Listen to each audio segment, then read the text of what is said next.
Hello everyone. Today my topic is formation of company और इसकी stages. Company की stages क्या क्या होती है। फॉर्मेशन ऑफ कंपनी का मतलब क्या होता है कि हम एक कंपनी को बनाते हैं, किसी नई कंपनी को। एक company set to be establish when it is registered under the company act. और कंपनी रजिस्टर कब मानी जाएगी? जब वो कंपनी एक्ट 2013 के अंडर इस्टेब्लिश होगी, उसके सारी रिक्वायरमेंट्स को फुलफ़िल करेगी, जब कंपनी इस्टेब्लिश मानी जाएगी। अब इसकी 4 स्टेजेस आती हैं।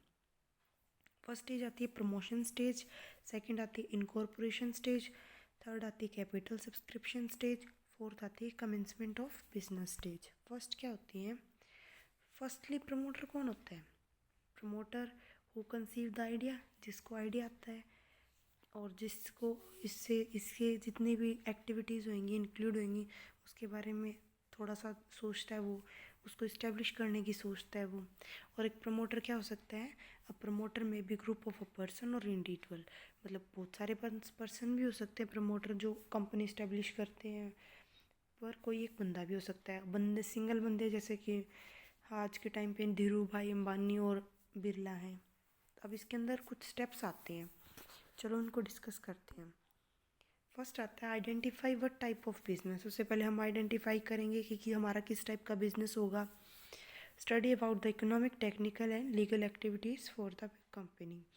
फिर हम ये स्टडी करेंगे कि हमने जो बिज़नेस सोचा है उसके बेसिस पे इकोनॉमिक, टेक्निकल और लीगल एक्टिविटीज़ क्या की जाएंगी कंपनी के अंदर। मतलब इसमें इकोनॉमिक का मतलब हमें मार्केट का सर्वे वगैरह भी करेगा, क्या क्या टेक्निक यूज़ होंगे वो भी देखेगा, और उसके लिए क्या क्या लीगल एक्टिविटीज़ करनी पड़ेंगी वो भी वो नोट करेगा। Then next is name of company. फिर वो क्या करेगा? डिसाइड करेगा नेम ऑफ कंपनी, जो कि किसके द्वारा अप्रूव की जाएगी? ROC, registrar of company. Fourth आएगा, फिर उसे सिग्नेचर की ज़रूरत पड़ती है फॉर रजिस्ट्रेशन ऑफ कंपनी, किसमें 7% तो होनी चाहिए पब्लिक कंपनी में और 2% होनी चाहिए प्राइवेट कंपनी में। फिर आता है consent of those people who will the first director, और उन लोगों का भी कंसेंट होना चाहिए जिनको हम फर्स्ट डायरेक्टर अपॉइंट करेंगे।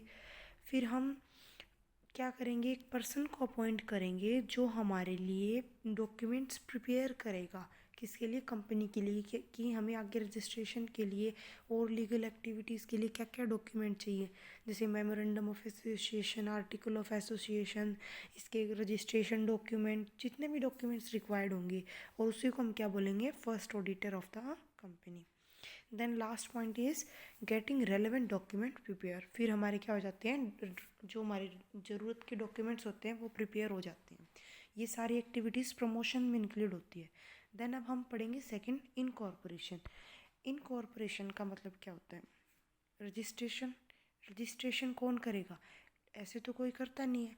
कंपनी का रजिस्ट्रेशन आरओसी करता है। कौन? रजिस्ट्रार ऑफ कंपनी, जो कि हर स्टेट में अलग अलग होता है, और इनका हेड होता है एमसीए, मिनिस्ट्री ऑफ कॉरपोरेट। अब इसकी कुछ स्टेप्स हैं, उनको डिफाइन कर लेते हैं। फर्स्ट स्टेप क्या होता है? सबसे पहले हम क्या करेंगे? एप्लीकेशन फिल करेंगे, किसके लिए? रजिस्ट्रेशन के लिए, कंपनी के लिए। और कहाँ पे करेंगे वो? हम रजिस्ट्रार ऑफ कंपनी, ठीक है।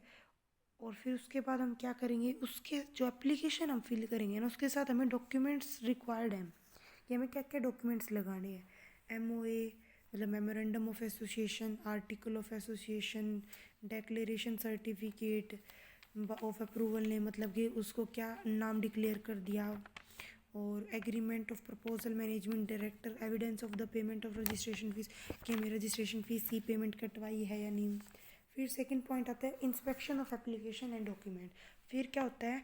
इसमें इंस्पेक्शन होता है एप्लीकेशंस का जो हमने डाली है, और हमारे कागजों को सबकी देख रेख होती है, ठीक है। थर्ड पॉइंट आता है registration of a company by the registrar of all requirements are fulfil and enter the name of company. मतलब जो रजिस्ट्रार होता है कंपनी का, वो रजिस्टर कर देता है किसको? कंपनी को। क्या देख के? कि जो जो डॉक्यूमेंट्स थे रिक्वायर्ड उनको उसने फुलफिल कर दिया, ठीक है। फोर्थ क्या आता है? Issue of certificate bye ROC. फिर क्या हो जाता है? कंपनी को एक सर्टिफिकेट इशू हो जाता है, किसके द्वारा? Registrar of company. और कंपनी के इसके सर्टिफिकेट इशू होने के बाद वो क्या बन जाता है, एक आर्टिफिशियल पर्सन बन जाता है। देन फोर्थ पॉइंट आता है कैपिटल सब्सक्रिप्शन स्टेज। कैपिटल से हमें पता चल रहा है कि इसमें पैसों की बात होएगी, हमारे शेयर्स की बात होएगी, सब कुछ बात होएगी इसमें। जब हमने कंपनी का फर्स्ट हमने प्रमोट कर ली कंपनी, उसके बारे में सोच लिया, सेकंड हमने उसका रजिस्ट्रेशन करवा लिया, अब थर्ड पॉइंट आता है कि उसके अंदर अब सब कुछ हो गया, अब रजिस्ट्रेशन के बाद हम क्या करवाएंगे, उसके बाद हम जिन लोगों ने साइन किए थे कंपनी के डॉक्यूमेंट में शेयर्स लेने के लिए, उनको हम शेयर अलॉट करेंगे। जो प्राइवेट कंपनी होती है ना, वो तो अपने शेयर्स अलॉट कर देती है, अपना बिजनेस स्टार्ट कर देती हैं। प्राइवेट कंपनी अपने शेयर्स अपने पर्सनल कॉन्टैक्ट में इशू कर देती है, बट पब्लिक कंपनी ऐसे नहीं कर सकती। पब्लिक कंपनी को शेयर इशू करने के लिए सर्टिफिकेट ऑफ कमेंसमेंट के एक उसकी ज़रूरत होती है बिजनेस के लिए, बाय आरओसी। वो आरओसी उसको एक सर्टिफिकेट होता है, सर्टिफिकेट ऑफ कमेंसमेंट, किसके लिए, शेयर इशू करने के लिए पब्लिक कंपनी को, वो आरओसी उसको करके देती है। ठीक है, अब इसमें कुछ स्टेजेस आती हैं, एक प्रोसीजर होता है जो कि पब्लिक कंपनी को फुलफिल करना पड़ता है। सबसे पहले आता है filing the prospectus with SEBI. सबसे पहले वो जो प्रोस्पेक्टस है वो फिल करेगा, फिर गेटिंग अप्रूवल मिल जाएगा, फिर वो अपॉइंट करेगा मैनेजर्स को, फिर appointing bankers for receiving application from for share subscription. अब इसमें कैपिटल और शेयर्स की बात करें तो शेयर्स के लिए हमें बैंक के लिए मैनेजर भी तो चाहिए ना, बैंकर्स जो सब कुछ वो रिसीव करेगा एप्लीकेशन, पैसे वगैरह सब कुछ हैंडल करेगा, उसके लिए मैनेजर चाहिए, बैंकर चाहिए, कोई भी।